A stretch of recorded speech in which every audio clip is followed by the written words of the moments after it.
Welcome to Social Scoop Podcast, hosted by Kristen Busquet of Your Soulcialmate, where we come to you every Tuesday with the scoop on what's happening in the world of social media. If you like what you hear today, we have an incredible mentorship program where we help creators monetize their influence that we'd love to chat with you about, so shoot us a DM. While you're here, we'd also love to hear your feedback. If you love this episode, leave our podcast a review. We also post a ton of social media tips on our social media profiles at Your Soulcialmate and at KBusk.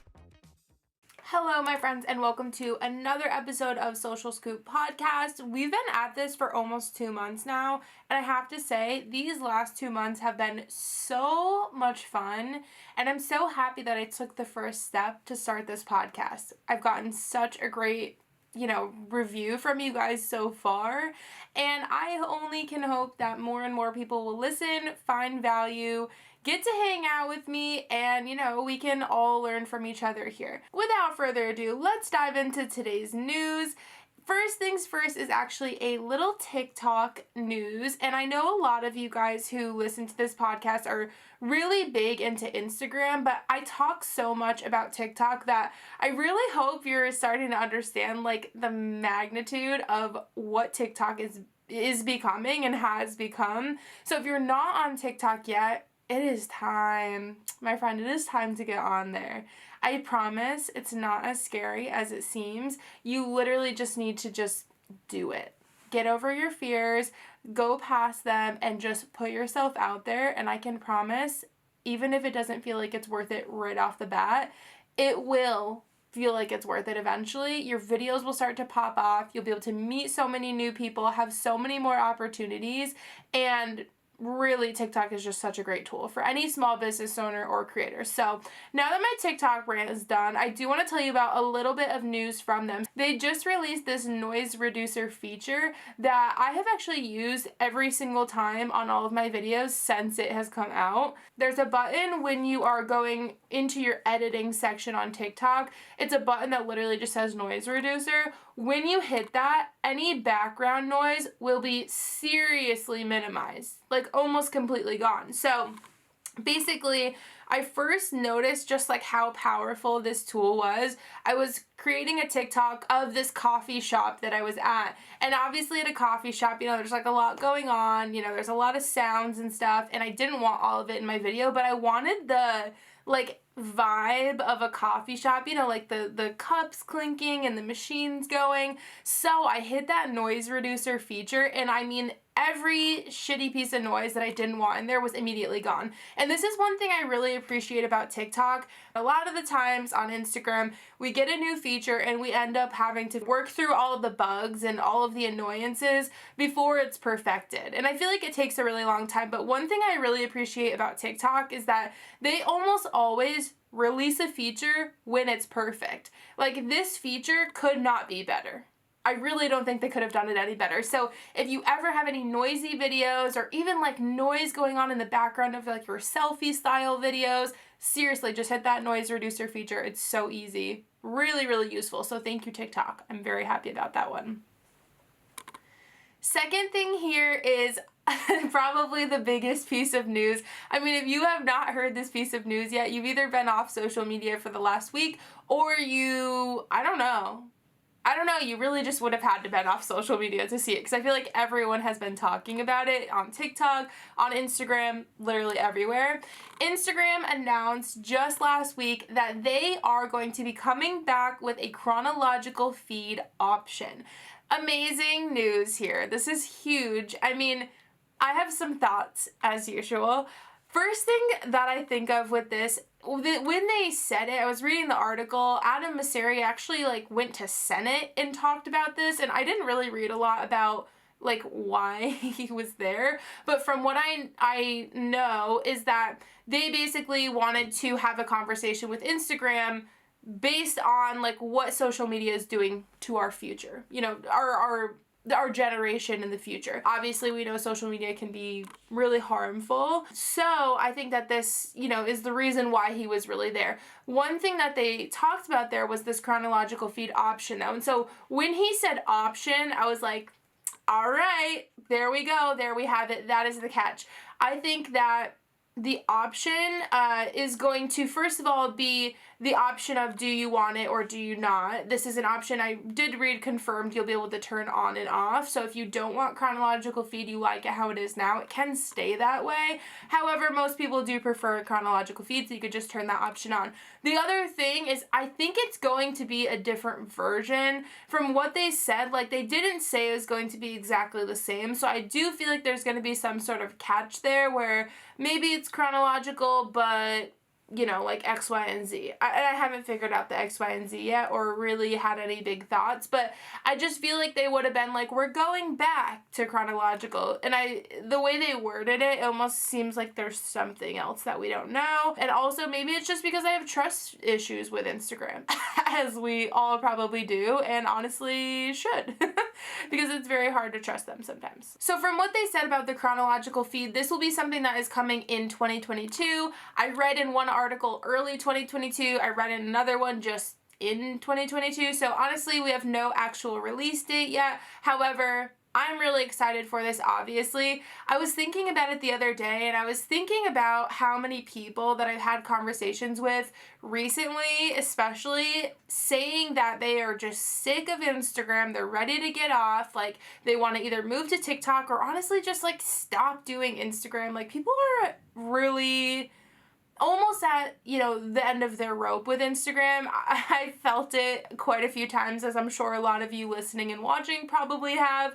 So my thought was like, maybe they've been holding chronological the feed option there for this moment when everyone is like, fuck Instagram, we hate you, we're leaving. And then they were like, but wait, we're bringing back chronological, you can't leave yet. And I mean, you know, from a business standpoint, that's actually really smart. However, it's sneaky and I don't know if I like it. But a lot of things Instagram does, I don't like. But either way, this is a really cool feature. Obviously, we'll see what it looks like when it comes out, but fuck yeah, chronological feed. Second thing that Instagram is currently working on, this is not a confirmed update that's coming out yet, but it is something that's being tested. They're actually redoing the story sticker that has the questions. So it will be like the poll sticker where you can basically choose like A, B, C, or D. They're just changing it around a little bit. If you're watching the YouTube version, here is a little example of what it will look like, but it will basically show you the percentages of how many people clicked each thing once someone hits that. This will actually start to have percentages, A, B, C, or D. When I click A, it will show me all of the percentages of how many people or what percentage of people clicked each of those. So that's just kind of a cool little update. I don't know, not groundbreaking or anything, but like I think it's kind of cool. So next thing that I am so pumped that they did on Instagram, and this is something I actually just got it yesterday. Andrew got it a few days before. I'll leave a screenshot here so you can see what it looks like. They are now allowing you to filter through your notifications on Instagram. TikTok has done this, and I love that TikTok does it, and I always use it. Basically, like on TikTok now, when you are in your notifications section, all the way at the top, you can just choose comments, likes, follows, whatever those options are. And I like to sort by comments so that I can just see comments and not all the other fluff, and I can go in and respond to those comments. Instagram just implemented the exact same filtering system. So basically, you can go up to your filter on your notifications if you don't have it yet. I'm sure it's coming because it took a few days, almost a week for me to get it after Andrew got it. I think it's just kind of random. You'll hit filter. Again, you can choose likes, follows, comments. You can also choose verified accounts, which I thought was cool. One other way that I would say to use this that could be very helpful, aside from just comments and being able to see like which comments are coming in so you can respond, is for follows. I know for myself and a lot of my mentorship students, I talk about how important it is to go through the people who are following you and make sure they're real accounts, make sure they are in your target audience and they're not just like creepy dudes looking to look at your pictures, like I don't know what all that sketchy stuff happens. I love to go through when people immediately follow me and I will look and be like, you don't belong here, remove follower, you can leave. And so this is a really easy way to filter through that. And so I'm really excited about this. I have already used it so much in the last couple of days. So if you don't already have this feature, you know, cross your fingers. I'm sure it's coming your way. Just give it some time, as with everything else on Instagram. Another big piece of news here, you can now reply to a comment on your Reels with a reel. So a great situation as an example, if, for example, I did a fashion video and I was like wearing this really beautiful dress and someone said, oh, how would you wear that dress with a leather jacket or something, or for fall? And then I could reply to that comment with a video of me showing how I styled it with a leather jacket for fall. So it's a way to basically answer the questions that you're getting with video content. And you know where this came from, obviously TikTok. TikTok does the exact same thing. You can reply to comments with a TikTok video. You know, Reels just followed suit. You know, now that I think about it, I wonder if TikTok like just gets super pissed, or if they're just in their headquarters laughing like, haha, they can't come up with any of their own ideas. I really wonder. Because I feel like if I were TikTok, I'd be like, can you fucking not? This is just getting annoying at this point. You know, like, you first take it as a compliment, and then you're like, okay, you're just doing exactly what I'm doing, and it's annoying now. I wonder where TikTok stands on that. I would be really curious to know. But yeah, so you can reply to a comment with a reel now. Honestly, I feel like I probably won't use this that much. I just don't feel like I have a lot of great opportunities for it. I mean, a lot of my reels are social media reels, so maybe if someone asked me a question about social media, I could go in and answer it that way, and that could really be one of the few ways that I can see myself using it. But hey, use it however you can and see what happens. Good luck. Another thing that I noticed this morning is that when I was on Soulcialmate's page, and I'll leave a little screenshot here for anyone who's watching on YouTube, when I was on Soulcialmate's page, and I, you know, how you look at your own profile 1,000 times a day, maybe it's just me, I was looking at Soulcialmate's profile, I clicked on the reel that I had just posted, and when I clicked on that, showed me the reel full screen instead of just showing it to me like a profile post. So that was really interesting, and I remember not too long ago, we talked about this maybe a couple weeks ago at this point, where Instagram is going to be implementing a lot more full screen video. I was like, oh, maybe this is like kind of the first step in that. Honestly, it really didn't look that different, so don't like freak out or anything if you didn't see my little screenshot there. It's like not that serious. If that's the big change that they're making, then like that's fine with me. We'll live.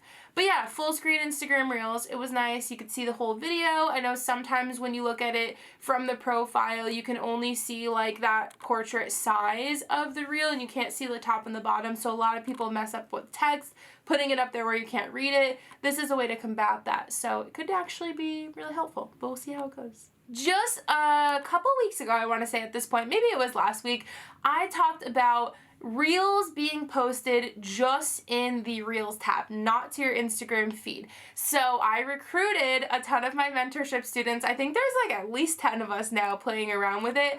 And we have been experimenting for the last 7 to 10 days. And I have some results that I wanted to share with you because it's actually really impressive. So I'll tell you my personal experience first. So what I did was I took my TikTok videos and downloaded them without the watermark. That's very important, without the watermark. And I posted them to the Reels tab. And when I did that, I posted them mostly at night because I did have a couple of days where I tried it during the day and they did horribly. So when I posted them at night, I noticed a lot better results, and a lot of my mentorship students agreed with that. So that was one big finding that we had, that the nighttime reels that we posted just to the Reels tab did perform a lot better. So that's something to think about. Also, what I noticed was that when I used the collab feature, they got a lot more views as well. So what I was doing was I was using these social media reels and I was posting them to both my account, KBoost, as well as the Soulcialmate account, and they would get a lot more views collectively. So if you do have an account where you can use the collab feature, that would be great. What I did was I actually just like after a day or two, I removed Soulcialmate as a collaborator so that it wouldn't be on the Soulcialmate feed, because I'm very particular about that, how that looks, and it was not going to look cute in there. But yeah, I just removed it after, and it performed a lot better than most of the other reels that I posted. Another finding that we all collectively realized is that the interactions on them were bad, guys. Like really bad, because they don't go out to your followers. So like you have this really loyal, I don't know a better word, fan base, following. You have this really loyal following who's not seeing the video. They're the people who typically are interacting with them. This is just going out to people on the Reels tab. Mostly people who don't know you, don't follow you. So the interactions are mostly, you know, trolls or people who like maybe have a question or have something to say, but most of the people were kind of just watching and then they're scrolling to the next video. So views were high, but interactions were very, very, very low.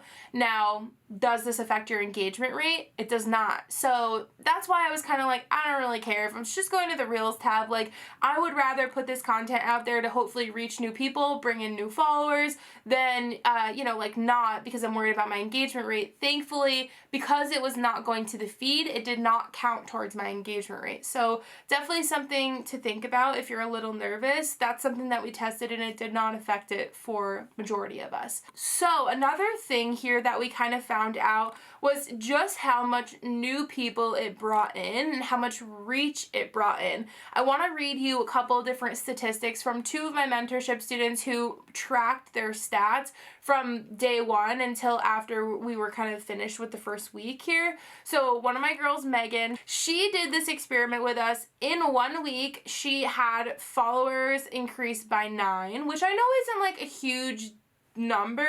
However, like 9 solid followers in a week is really fair. Like, don't feel like you need to be gaining hundreds and hundreds of followers. It's just not realistic. 9 followers in a week, I would say, is like a pretty good week. So that I was happy with.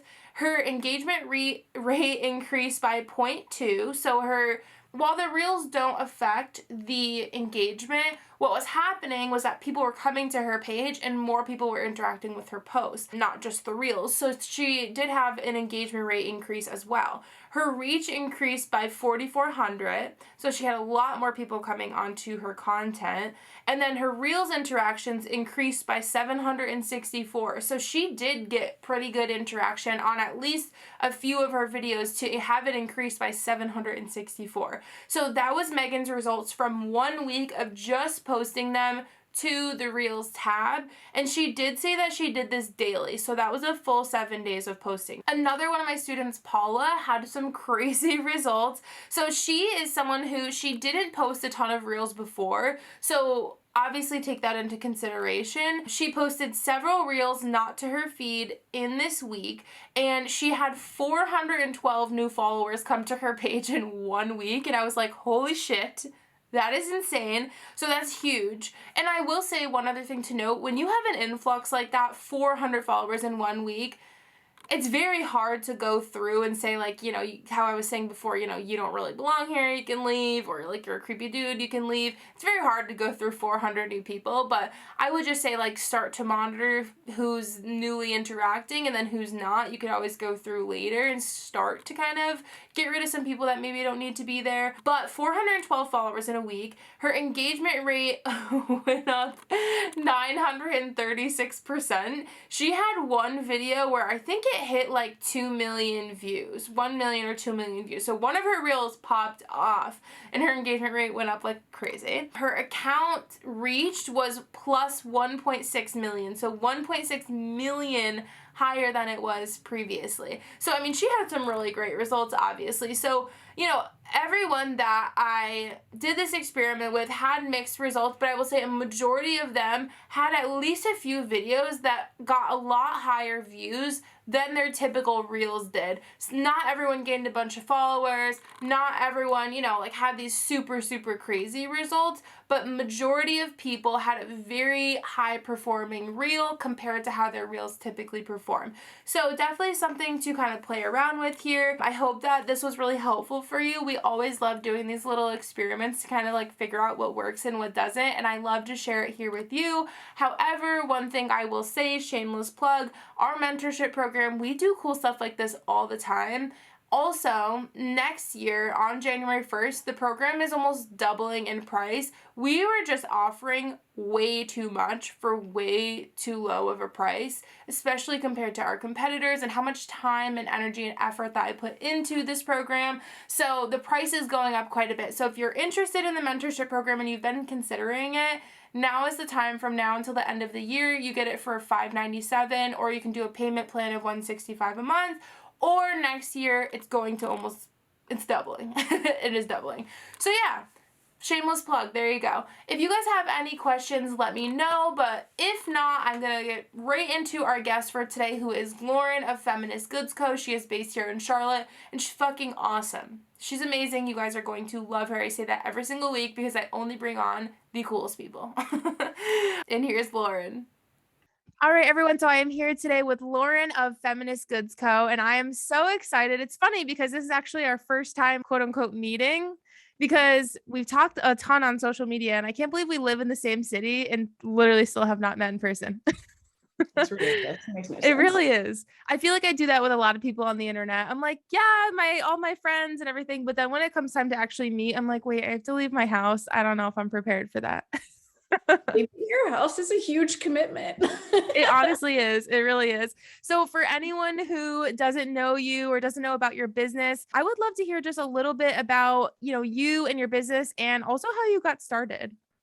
Yeah. So I'm Lauren. I own and run Feminist Goods Co. I started out writing really mostly. So probably about 5 years ago, I was freelancing for a bunch of different publications and really found myself talking about the same things, which was, how to build a life that you're actually happy with, and things like creating healthy relationships, like feeling good in your career, kind of stuff like that. And I felt like I wrote that story so many times that I kind of ran out of different ways to tell it. And I thought, like, how can I make things that will help people do this, like in actuality? So what can I make that somebody can pick up and drink coffee out of in the morning, or hang on their wall, or wear, that's going to make them, feel supported and feel like encouraged and feel like themselves. So that's really where it all started. And it's been almost 5 years in business, which is crazy.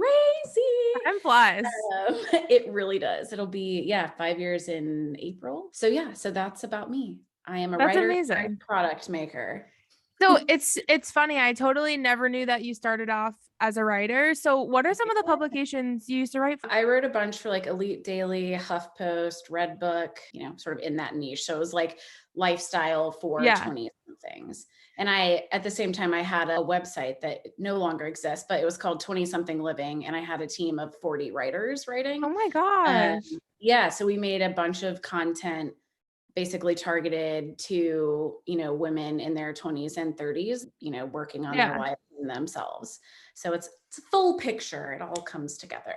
First of all, I'm not sure if I ever had this conversation with you, but I also used to work in digital media. So I used to write for Stylecaster and Brit & Co and Total Beauty. So I'm really surprised that we never like crossed paths there. But it's funny that you have like this whole like past life of business, and you do something so similar now, but it's so different at the same time. So when you were getting into like actual product, I mean, that's a big change from writing. So how did you like even realize that the product that you actually make, from scratch, how did you even figure out how to start and make all of that stuff? And then I'm sure you also have products where you had to kind of like source different things that you customize.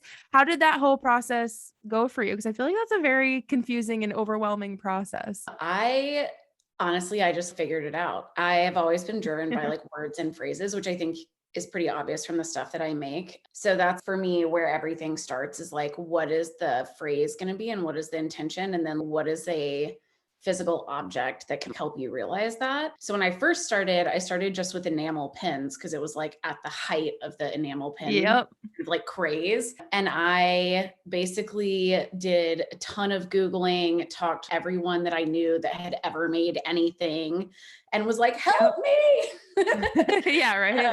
And giant shout out to Rebecca Hinders. She used to run Weird Empire and is like a creative genius and just all around amazing human being. And she really helped me when I was like starting out and was like, I would say, I don't know how to do this. Like, how do I do it? And she would point me in the right direction. And I think that is so useful and so kind. And like, for anybody that wants to make anything, like finding people that you can turn to and ask for help. That's so true, especially with pins. I don't know if you know, Andrew also makes pins. That's like what he Yeah. does full time. So he's like deep in the pin world. And I remember when he was first getting started, he did the same thing. He was like, I have literally no clue how to make a pin. Like, where would I even go? And I know he was like deep in Alibaba, and that's where he Mhm. still gets all of his stuff manufactured. He has a manufacturer that he found there, but it was definitely like a lot of trial and error for him, as I'm sure it was for you too. Like, he had so many products that he would get, and then the quality would suck, and he wasted a ton of money and then would have to get it remade somewhere else. And then he finally found manufacturers he could count on, but it was a process. Yeah, it definitely is. I still have stuff like that happen. Like I switched probably, I don't know, 8 months ago how I do mugs because I had probably like a total of 400 mugs show up that were unsaleable. No. And the company that I was working with at the time was actually really kind about it. Like, I just emailed them and sent pictures and I was like, hey, this initial batch of 100 showed up and they're like really messed up. Can you Yeah. send me more? And they did, but it just kept happening. Like it was a different problem, but it was like every batch that I got was just like, I was like, I Yeah. can't, like, I wouldn't give this to someone for free. So it's definitely a journey finding the like right people to work with. And I think, even sometimes when you do, that can change and that's fine. You just kind of got Right. to figure it out. Yeah, exactly. I mean, there's so much with product-based businesses. I feel like there's just so much trial and error. You can't avoid it. But Yes. definitely having someone to reach out to. I know even me, when I first made the planner, I was looking for a manufacturer. I reached out to so many people locally, and for what I wanted, local companies were wanting to charge me like $45 my cost for a planner. And I was like, what am I going to sell it for? $70? That's, Yeah. it was hard. It's so hard. Sometimes I think about that. Like, I like physically make a lot of what I sell. And a Right. big reason for that is that it helps me control cost. And this is probably not a great business practice, so don't take this away. But like, I think about, I'm a person that likes to buy things and I am not afraid to spend money on something that I know I'm going to like or that I really Yeah. want. And so sometimes I think about like, if I'm making this, am I going to buy it? Yep. And if the answer is no, then we have a huge problem. So Yeah, exactly. Well, I mean, most of the time I feel like with so many people's businesses, like I know even for me with what I do on Instagram, like my target audience is so similar to me, because like Mhm. I'm telling them everything that I like. And same with your business. You're like, look at all this cute stuff I love. I made it. You should get it too. Like you really do have to love it, or else your people obviously aren't either. And then you're getting stuck with a bunch of crap that you're like not going to be able to do anything with. And I've forced like designs, over the years where I'm like, oh, you know, it's almost, I don't know if you feel this way. I'm sure you did with this planner, but it's like you can version something 500 times and like all 500 of them can be fine, but you don't love any of them. And Yeah. then sometimes it gets to a point, like I used to be really bad about this. I'd be like, I have to release like a fall line and I have to release it, for the start of fall. Right. And so I would pick something that I would think like, it's really close. It's really close. This is probably something that I'm the only person that would care about. And then it's like, yeah, it doesn't do as well as other things because you forced it. So I think that's Yep. been like huge learning for me is there is no timeline that you have to produce on. And there's no number of products that you have to release a season to have it be successful. And it's just taking the time to make sure it's perfect. Yeah, I Sounds agree. so And simple, but it's not. it's exactly, I think it's hard because sometimes there's a fine line of, like you said, is it something that just you are going to notice and you're being just like a crazy perfectionist about, or, is it really fine? I know even the pressure of like you as a business, and again even thinking about what I do as a content creator, like with holiday stuff, you're saying, oh my gosh, I feel like I have to release something for fall, let me just put something together, and even if it's not perfect, I feel like I have to put it out. That's sometimes how I feel too about content. Like I see all these other creators taking like holiday photos and stuff, and I'm like, oh shit, I've got to get my Christmas tree up and Oh hurry my up. Like God, the comparison. it's hard. It's It's hard. so I hard. mean, so do you deal with that like even as a business owner, you would say? Oh, definitely. I mean, first of all, let me just say I love everything you put out. I think it is Thank you. perfect. So, but I mean, I think I think anybody that does anything in a creative capacity, so like whether that's producing a product or like being an influencer and sharing things that people like love or need to learn about, or you think they'll like, I think everybody has that. I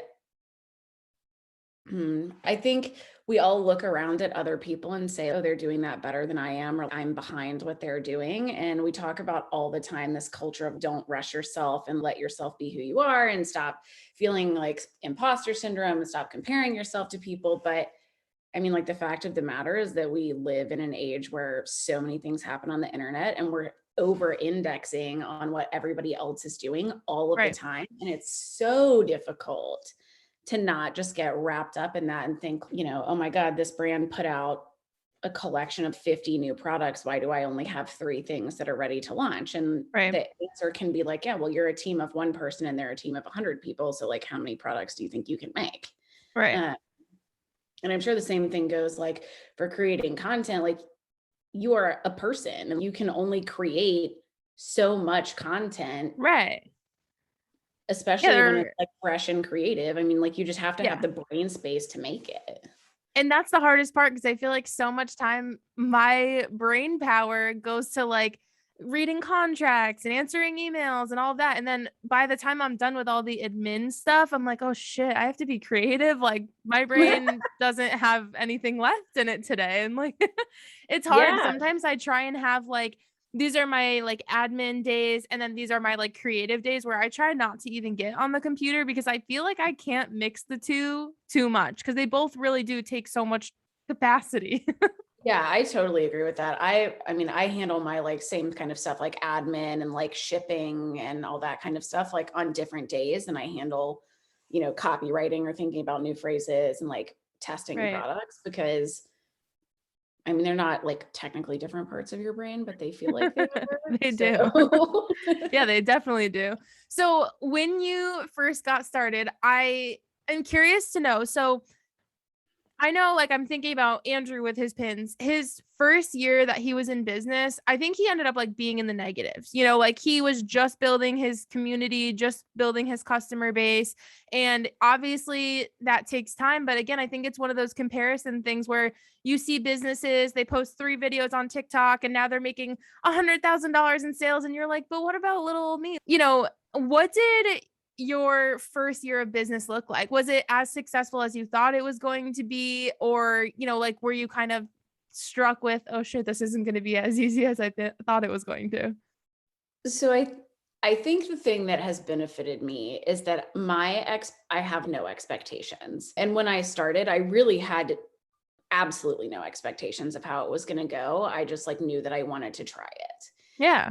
And that essentially made the first year a success. So the first year I only made pens and I came out like in the green, but not by much at all. Yeah.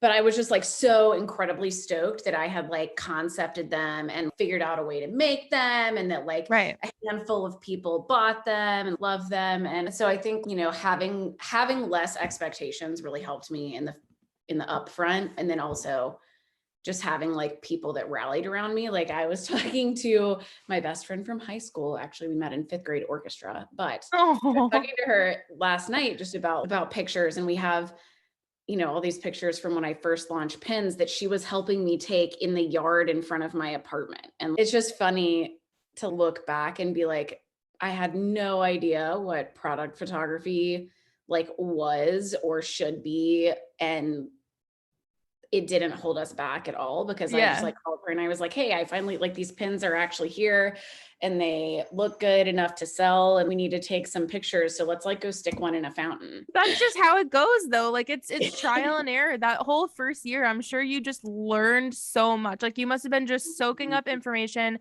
every day. Everything, was a learning experience. And I feel like even after the first year, like you're probably still learning today all these different things that, if you knew them when you first started, you would have been like, maybe in a different position, but it's hard to learn everything before you start. I think you have to learn as you go. Yeah, I totally agree. I mean, every time I make something new, I learn at least 500 new things. But really, I I recently launched some candles, some booty candles, and it was my first time making candles, like when I decided that I was going to make these, which is also Yeah. very me to be like, oh, I'm going to do that. Let me just go backwards and learn how. And so now I'm like, oh, well, if I knew that, that these were going to sell so well, I would have bought a bigger wax melter, right? But now I have a 5-pound wax melter, which basically just means that I have to stand in the garage and refill the wax Yeah. melter all the time, which is fine. But yeah, I mean, I think there's things like, truly I learn 500 new things every time I launch a product. And even when they're already launched, I still learn things. Like for in the spring and summer, my best sellers usually are baseball hats. And this year I did a new version and I was shipping them and it was like, oh, I know what box size I need to use for these. Yeah. So they arrived protected and not crumpled up and everything. Got the boxes in. I was so excited to mail out these beautiful packages with these tissue paper and branded and all this stuff. And then put them in there. And I was like, why are these hats too big for this box? No. And it was because I had reworked the hat, but I hadn't thought through the impact to the box because I just assumed, well, baseball hats, they're going to fit in the same box. And you're like, nope. So now I know.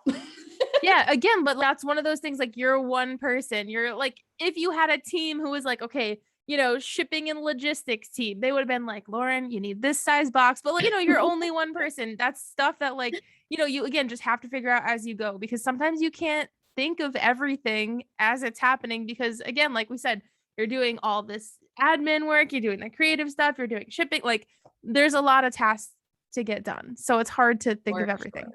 Yeah. Yes.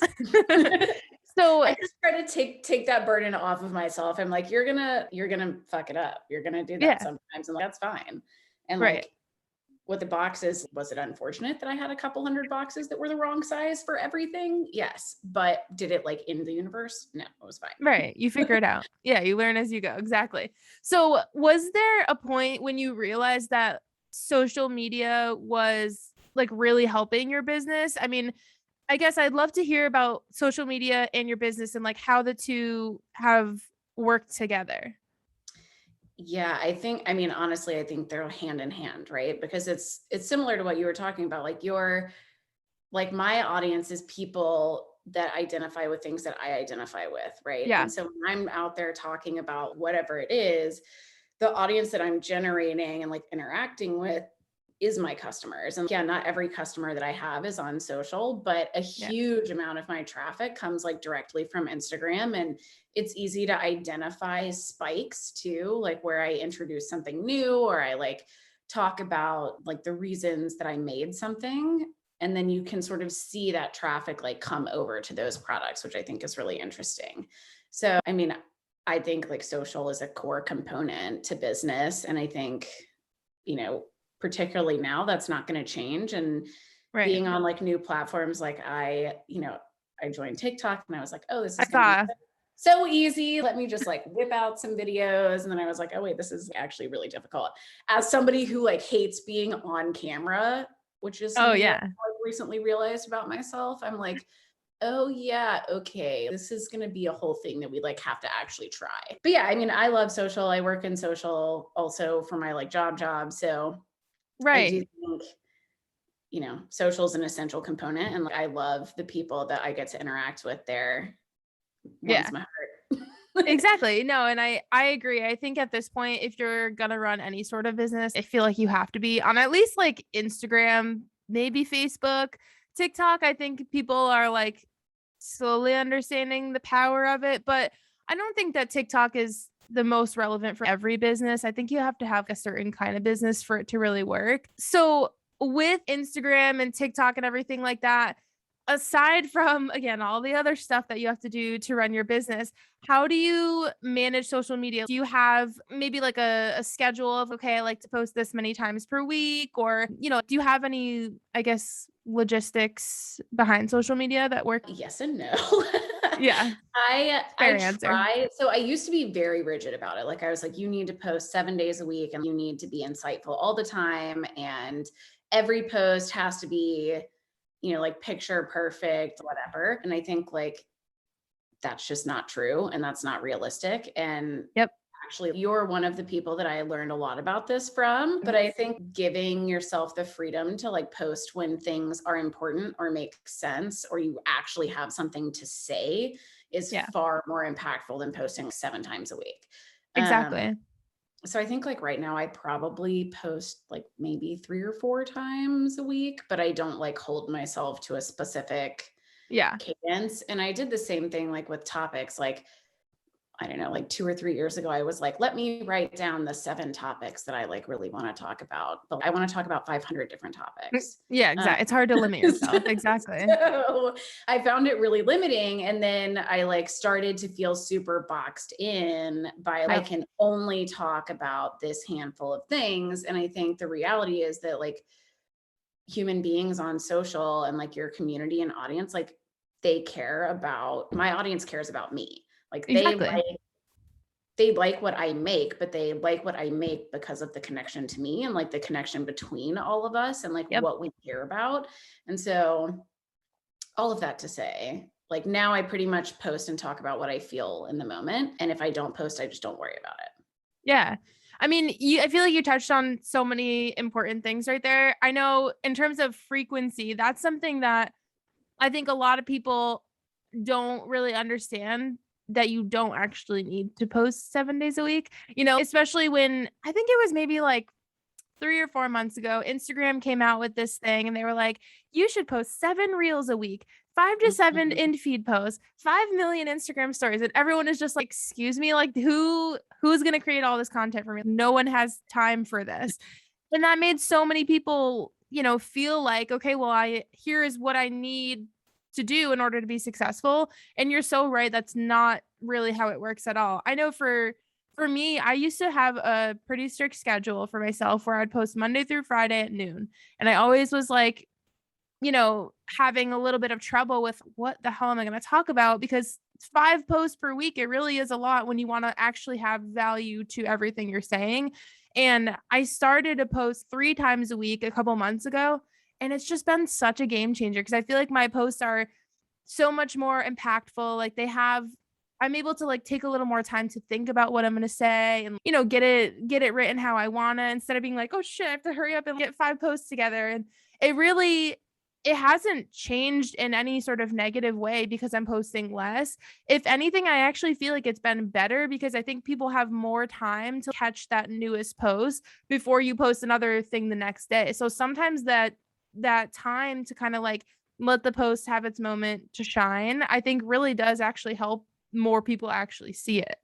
Yeah, I agree. And I think too, like something that doesn't maybe not doesn't get talked about, but it's like before we worry about, oh, let me attain new followers and let me like grow, it's like being a good steward to the people that you already have Yeah. and making sure that you are actually engaging with them. And, I am bad about this, but I try to check DMs like a couple times throughout the day so I can like Right. actually talk to people, because if I'm just like forcing myself to post every day, even when I don't feel like it, then like I don't have the capacity to be a person to Yeah. people. And for me, like that is more important. My whole like spiel life business is about connection and like powering and fueling people. And if I Right. can't do that with the people that are already with me, then I don't have any business doing that with anyone else. Yeah. It's a good mindset to be in because I think maybe less now, but I know like last year, years before that, everyone was like, I need to gain followers. I need to gain followers. Like it was all about that follower number. And I think people are starting to realize more and more now that it really is so much more about the community. And, even with from an influencer standpoint, working with brands, like brands are looking less at the follower number and more at, do they actually have an audience that gives a shit what they have to say? Because again, like if you don't, what do you have? You have a number that says you have this many followers, but like it's not actually doing anything for you. Yeah, and I think so much of that too is it's interesting to think about how that's based on like the capabilities that tools allow you at different numbers. So, like the 10,000 mark for being able to add a swipe up versus now you can just add a link. I think some of those sort of like arbitrary technology limitations to sort of fuel that, and it Yeah. makes me happy to see that like sort of lessening over time instead of becoming more. Right. Yeah, I think it will be, as time goes on, I think people will care less and less about follower number, which makes me really happy because I feel like it's been harder than ever to grow on social media. I've actually just kind of given up on growth, and I'm more just like, I'm happy with where I'm at. I just need to like, you know, spend time with the audience that I already have. And, I still have brand deals coming in and everything like that. So I've been so much less focused on actually growing. And it really is such a, like a freeing feeling. Cause you're like, Mhm. it's less of a rat race, Yeah, definitely. And I mean, yeah, I would echo that same thing. Like I've been basically at the same number now for 6, 8 months. Yep. And I mean, it's just there are so many things that are worth stressing over in life, and that's not one of them. Yeah, So just like exactly. Bottom of the list. Exactly. So, okay, I would love to talk a little bit about the products that you create, because one thing I really appreciate about you is like, I can tell from, watching your videos on stories, of seeing your posts and everything, that you're a very like, I don't know how to word it. Like, you're strong and opinionated, and you just really don't give a fuck what anyone has to say. If they don't like your opinion, you're just like, cool, you can leave then. I remember you had I think it yeah. was like maybe late last year. You had like some Karen situation, and who like emailed you and didn't like your products and this and that. And I remember you just being like, okay, what about it? And so I love that you are very vocal about things that you're passionate about. And I guess my question for you, with all of that being said, is how did you get to the point where I'm sure your internet hate sometimes still gets you. You're a human at the end of the day. But I feel like you're very strong when it comes to all the shit you must get, because you talk about a lot of controversial things, which you should. So how do you build yourself to be so strong against internet hate? Oh my God, I just don't care. Hey. I think it's just I think it's my personality, right? Like I have always, even like way before I wrote or made anything or was anybody on the internet, like I give a lot of fucks, and I give them about like fairly specific topics Yep. that can be controversial. And I don't think that the controversial nature of them means that I should talk about them any less. And if you don't like it, then you can feel free to leave. Yeah. And I also have a family of like very strong, smart, passionate women that do like badass shit. And I I love think that. that is a big part of it. Like I have one of my aunts is a human rights lawyer, and like she did a hunger strike on the front steps of a government building and sued a president, and Oh like my argued gosh. her own case in front of the Supreme Court, and like is just a complete fucking badass. Does she And want to adopt me? I know I'm like, can I just come live with you? It's fine. It's fine. I just need to soak in the inspiration. I mean, that's amazing though. That's really And cool to be then able to watch. yeah, and then my mom is a physician and is absolutely brilliant and is like a huge steward for the addiction community and like helping people find their way out of it and like Love supporting that. families, and like that's incredible and amazing and important work. And so I have all Right. these role models around me in my family and like in my friend group who like I feel like I look at them and I say, you're actually out there doing the real work that needs to be done. So the least I can fucking do is talk about it. Yeah. Yeah. Yeah. That's a good way to think of it. Yeah, you're not wrong. So sometimes, I mean, like sometimes that's what I think, like probably a year or two ago, I was like, should I be making product when I could be like becoming a lawyer and actually helping people? Because what helps people more, a coffee mug or a lawyer? Right? You never Like know. probably, yeah. I mean, the No, and I coffee think mug it's just could be the inspiration for the person who, is going to be out there doing the thing. So you never yeah, know. and You it's could not, be. I You're mean, really it's not like helping. one or the other, but I think that's a big driver for me is like there is so much work to be done and Yeah. there's so many opportunities. And I think we get burned out on like the news and like what's happening, and sort of to what we were talking Right. about earlier, like with so many problems, you can like over index on so many emotions and just become burned out. And I think that it's really important that we don't do that about, particularly for me, like women related issues. And I want to do the best that I can do to create conversation and make sure that it's not going unnoticed. Not that you could ever unnotice any of this stuff because it's like in your face all the time. But I've had so many conversations with people that have found me on social and who want to like talk about it or learn about it or don't have anyone that they can turn to to talk about, Supreme Court issues and Right. like abortion and things like that. They just don't like have anywhere to Yeah. turn. I do not want that to be the case. And so if Right. I can like Exactly. be a small part of making a difference in that, then like I'm down to do it. And I don't really care if you don't like me. Yeah. And I mean, I love that mentality because like at the end of the day, I think there are so many, I mean, whether you're a business owner or again, influencers, content creators, whatever, who have this platform, whatever it may be, and they're afraid to talk about things like that because they're like, oh, I don't want to lose followers or I don't want to lose customers. But, at the end of the day, I think it's important that you're talking about all of these different things because if no one's talking about them, then how is anything ever going to change? So I think it's ballsy, and I wish other people had the balls too to be like, you know what, I'm going to talk about things that I'm passionate about, whether they are controversial and I'm going to lose followers or not. Yeah, and I mean, like, I did lose followers when I Yeah. released like my fuck Trump earrings, which Yep. I was like, why were you here in the first place? Like I did lose followers over that and get hate mail over that. And you know what? That's fine. Invite Right. you to send me a hate mail so I can hit the delete button and continue. Yeah, I think it's worth it. It's just worth it. Yep, 100%, 100%. So you have been, I mean, your products I feel like have been featured in so many different places, Refinery 29, Yay! Teen Vogue, BuzzFeed, all of these different places. So how is that stuff that kind of just like organically happened, or do you think that you having, these contacts in the digital media industry was helpful? Or, I guess someone who's in your position and has a product-based business, like how can they get their stuff into those places? Yeah, it did not just happen. So I'm sure. I started, no, not yet, not in any sort of negative way, but like, I feel like that's something that like I know a lot of people kind of like think, and people with businesses, it's if you sit back and crank on it and do the work and put out the product and do your thing, eventually it will happen. And yeah, it could, but probably it won't. So, like everything else, it takes work. And I think I had a leg up because I started my career in public relations. Yeah.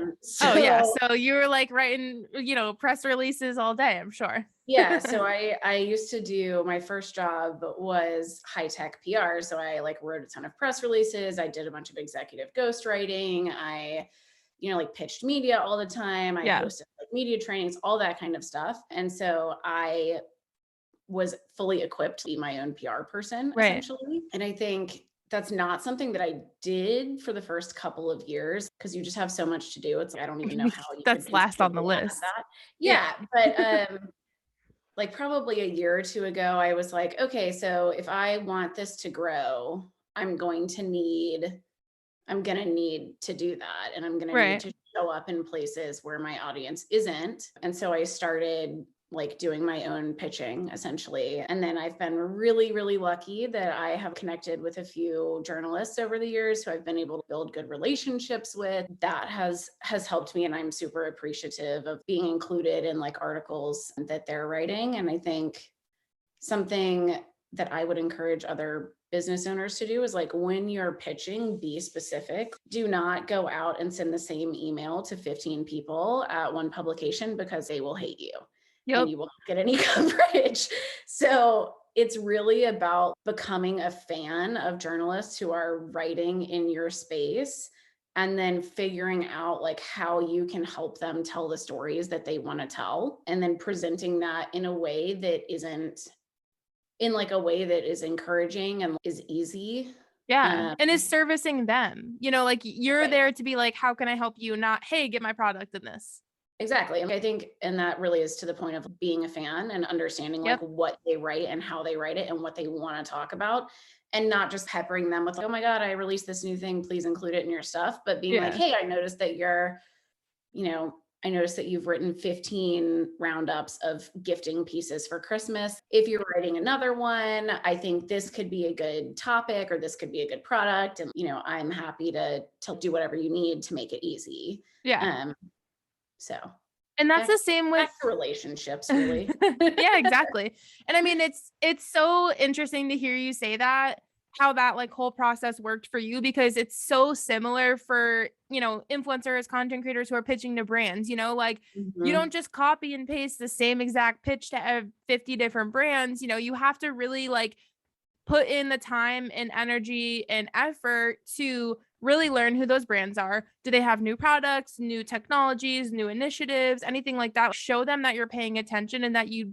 literally know what's going on with them and you give a shit, instead of just, hey, I like this product, I'd like for you to send it to me. Can you also pay me? Okay, bye. That's not going Yes. to get you Yeah. anywhere. And I'm sure it's the same with pitching to, any digital media outlet. Yeah, totally.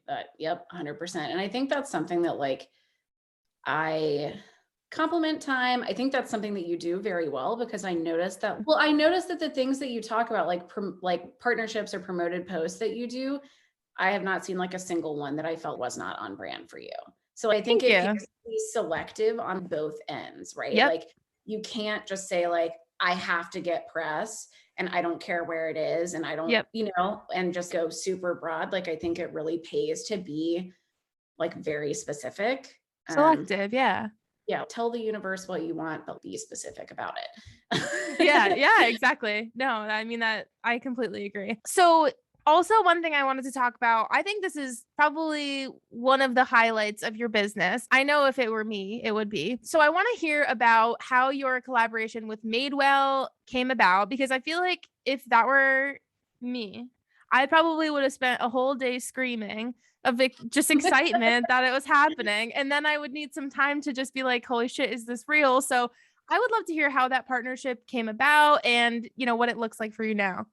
Yeah, so this was I guess more than a year ago now. I had set like one of my goals for the year. I was like, I want to think about larger store partnerships and like what that could look like for me because I had been building like a wholesale business Yeah. um and was in a lot of smaller stores, which is amazing and I'm super thankful for them, but I was like, what can I do that is going to be on like a national scale essentially. So I have always been a huge fan of Madewell. One of my friends from my like first life in Portland sent me an email when it launched and she was like, how amazing is it that we used to walk down to Madewell in the city center like every weekend to just look at the beautiful things. Now you can buy your things there. That's It's yeah. crazy. And I was like, it really truly is. But I knew that I loved Madewell and I like believe in what they're doing. And Right. I like would never buy another pair of jeans ever from anywhere else. So that was like pretty obvious to me as a place to start. And then I just did research on like how do they bring in new brands, what opportunities exist. And when I was looking, they had just rolled out this Hometown Heroes program that you could apply for. Okay. So I can't remember what exactly the application entailed, but it was like essays and product and like reasons for being and like how it Yeah. connects to their audience and all that kind of what you would expect it to be. And it was a partnership with this group Nest, and Nest is focused on small businesses and makers globally. And Okay. so when I applied for it, it was like an application basically for their partnership program, and I got in and I really didn't think I was going to. I did not even consider that like it was going to happen. Like I was like, oh, I put this on my vision board for the year, like better send in an application. So I like feel like I did it. Right. Yeah, yeah. And then when I got in, I was like, oh my God. And then Yeah. like cue absolute catastrophic panic about having enough stuff. Oh yeah, that's a good point too. Yeah, I posted the other day this video of like my last Black Friday packing experience. And it's just like bonkers. Like I was sitting in like a closet in my office, literally surrounded by 400 boxes. And that was like, because I onboarded to Madewell immediately before holiday. So it No. Oh was my like, gosh. yeah, so it was Literal like panic. very panic, much panic. But it really honestly still feels surreal to me, like when I get orders from them, because I love their brand so much and their store so much. And I'm like, how Yeah. on earth is it even conceivable that I'm like part of this? And that not only am I part of it, but like I onboarded for the Hometown Heroes program, and then they invited me to stay on as a seller afterward. So that's like a 6-month-ish program. So now Okay. I've been part of Madewell or on Madewell for about a year, a little bit more than a year. And I've Yeah. got to like refresh my offerings with them a couple times. And I feel That's like amazing. but it's just amazing. No, I mean, I want to hear all the details because it just feels like one of those things when you're a small business owner, you just feel like it's like you and your little business and you got your people, but it never feels, I mean, at least for me, maybe other people feel differently, but I've never felt like my planner would be in Madewell, like that's, again, like maybe somewhere down the road if it like happened to blow up or something, but it's just got to be the coolest feeling to be like, holy shit, I can literally go on this website that anyone in the country can just pop on and thousands of people probably do every single day. Like it's just so cool. It's very cool. And I truly, I'm not just like being whatever about it. I really did not think that I would get into it. Like I really thought I was going to submit this application and they were going to be like, how cute. This girl is working in her closet on hats, like hard pass. So if I can do it, literally anyone can do it. And I love that. Maybe the next step is we get your planner in there. All right, let's go. Yeah. So actually this is something I did want to talk to you about. So I know that like you're a great example of this. Also, I think of my friend Maddie Eber. Do you know Maddie? Mm-hmm. Yeah, I was gonna say, I feel like this Charlotte small business community is very small. Everyone has to know each other. I think about you guys and there are so many like local shops in Charlotte that like small businesses like you guys have stuff in. And I'm always like, damn, I should really put the pedal to the metal and try and get the planner into some of these places. So how does that process work for you? Yes. Do most places just kind of like have you apply, or for anyone who would want to get product into a shop, aka me and I guess other people who are listening, what does that process look like? Yeah, we can make that happen. That is very happenable. All right. No, we'll talk about it later. Okay. But basically I would recommend like putting together like a product book, which is basically like would be like for you, like your pitch deck, but make it about the planner, and then emailing stores that you want to be in. And there's like on a larger scale, there's like platforms that you can onboard to. So like Faire is a really popular that like stores use nationally and internationally to buy product. And you can list your products on there and find sellers and like kind of like build your book of business. Okay. But for local shops, I would recommend like reaching out directly and basically telling them a little bit about like yourself, your business, your like value prop, and then what you think would fit in for them and like why. Right. The other thing is wholesale pricing is generally 50% of whatever your list price is, which I think is important to know going in. Like a lot of people when they start, like you're pricing things pretty conservatively. And so I would like encourage everybody just to think about that when you're thinking about wholesale. Right. Exactly. That makes sense. But yeah, in Charlotte, I think the community is amazing. And that's like one huge benefit of being a maker here is that Charlotte is very, very passionate about small businesses. Seriously, yeah. And to that point, we just opened a new store in Camp North End called Loque, which is in Huga, which is like in the Mount area. And that has, at this point, I think 23 small businesses from Charlotte in it. So there's like a huge variety of things that you can come shop. And I think those are good places for small businesses to look to. Think about where in your area is actively trying to be part of your small business community. Right. Yeah, I've definitely seen the new shop online and I just haven't had a time to get down there yet, but I'm really excited because it seems like there are I've seen a lot of things and I'm like, I need that. So I'm kind of scared to go in. It'll destroy your wallet, but it'll amplify your life. I mean, it's a fair trade. I'll take it.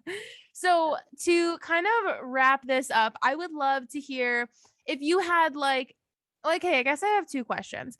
What would you say would be like the 3 hardest things about being a small business owner?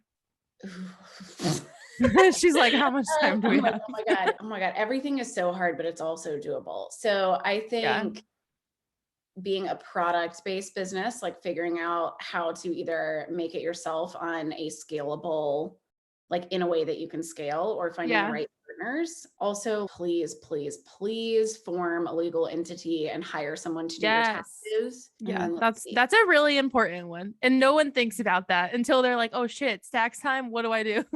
Right. Like SOS. And then you're screwed. Immediately. Exactly. Yeah. And then I like this isn't necessarily like a hard thing, but this is something that I wish that somebody had told me, is just pay for the tools that you need. Like, just Yeah. pay for them. It's never going to be cheaper or easier for you to look at a stack of receipts and try to figure out what they belong to than if you just buy the system that tracks everything you buy. Yep. Like, that's something that I have been bad about in the past, is thinking, oh, I don't have to use that. I can figure it out in a different way that I don't have to pay for something. And like, Worth it is it. just not worth it. Please just pay for the tools. Yeah, I would agree. And actually, to add on to that, I think one thing that is very important that I learned being a small business owner was like outsourcing. So, I mean, that's a great example of it, but even other things like, you know, I think about product photography. So like I photograph people. I came from a photography background, but like product photography, for some reason, I can never do it the way that I want it. So for the planner, it seems so weird, but I paid a photographer as a photographer to take these shots because she specializes in product photography. And I was like, I think I paid her $40 an image, which is very fair. And she did 1,000 times better than I could have done. And I was like, that saved me time, saved me frustration, saved me money. And you got what you needed from it. Yeah. Better than what I expected. I signed on with basically like a monthly retainer for a product photographer a couple of months ago. And every time she sends me pictures, I'm like, why did I not do this 5 years ago? Truly, absolutely painless. It's worth the money. She's so good. She's so creative. It's just worth it. Please pay for the things that you need. Yeah, exactly. Tools, outsourcing, whatever it is. Yes, there's a lot that you can do, but what do you excel at? And what do other people do better than you do? Let them do it. Right. And like, value your time, or, think about the value of your time. Like, is it worth to me, when I think about product photography, can I take a usable image? Yes. Is it going to be as good as hers? No. But it is also going to take me 6 hours to do it. And I'm going to be really mad. And then I will eventually pay someone to do it anyway, because I hate what I ended up with. And then you just wasted all of that time. That whole process and get straight to work smarter, not harder. So, okay. And then, my last question for you, like, one solid just piece of advice, anyone listening who is building a small business, what's your strongest piece of advice for them? Just go for it. I think so many people building, you think about like product or a person or like getting on a podcast or whatever. Like, this is my first podcast. Really? This is my first ever podcast. Yes. Oh my gosh, I'm honored. And I feel so special. You can talk yourself out of doing anything if you think about it long enough. So like, just stop and just do it. Yep. Yeah. I mean, it's funny because I asked this question to a lot of people and so many people say the same thing. If I never took that first step, I wouldn't be where I am today. Like, you just got to dive into it. Or even like the 75th step, like this year when I was like, oh, maybe I should do a beanie for winter instead of like baseball hats, right? Like, never made a beanie before like a month ago. And I have been completely sold out of beanies since like the second day I launched them. So I was just going to say, I haven't even seen the beanies yet, but I need to see the beanies. So like, if you don't, you know what I mean? It's very easy to talk yourself out of trying something new or trying something different, or like making something that's a little bit off the rails from what you usually make, but you don't know what your bestseller will be. So like, please just do it. Just try it. Yes. I love that. So to end it off on that note, that was a beautiful piece of advice that I hope everyone takes. So for anyone who is just learning about you and your business for the first time, where can they find you? feministgoods.com or Feminist Goods Co on Instagram. And TikTok. My TikTok, but I'm just not ready. I'm not ready. I have some personal work to do on that. I was actually curious about it when I was like getting everything prepared for today. I scrolled all the way to the bottom of your website and I was like, oh my God, she has a TikTok. And I was like, look at this. So I'm glad you're on there. It takes time. It's a lot. I'm trying. We'll get there. I mean, look at you, took your own advice. You took the first step. I did the thing. Now we just need to blow it up. Exactly. Well, yeah. So you guys can follow her on Instagram, but I mean, go follow her on TikTok too. So we can just start blowing this up ourselves right now. I did girl up. Well, thank you so much for coming on. This was awesome. I'm glad we finally got to actually have a face-to-face conversation. We got to hang out. Yay. I know. I'm ready. So yeah, we'll have to figure something out soon. But thank you so much for being here. And I hope that everyone got something very valuable out of this. I know every time I have conversations with small business owners, I'm like making a mental list in my head of all the shit I want to go try now. Yeah. So I love leaving these conversations feeling inspired, and I hope that everyone else does too. So yeah, thank you so much for being here, and we will talk to you again soon. Thank you so much. Thank you so much for listening all the way to the end. I hope you love this episode. Don't forget to give us a review and also give us a follow on social media. You can find us at KBousq, KBousq, and at Your Soulcialmate, SOUL, Soulmate. We'll see you guys next time.